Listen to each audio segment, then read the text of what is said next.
আমার একটা সাথী ছিল দেশের বাড়িতে,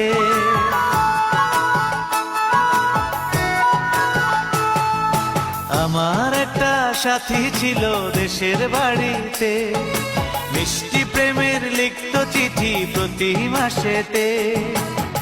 হঠাৎ একদিন খবর এলো সাথীর নাকি বিয়ে হলো আমার অজান্তে। এখন বলো দেশে যাব কার আশাতে, এখন বলো দেশে যাব কার আশাতে।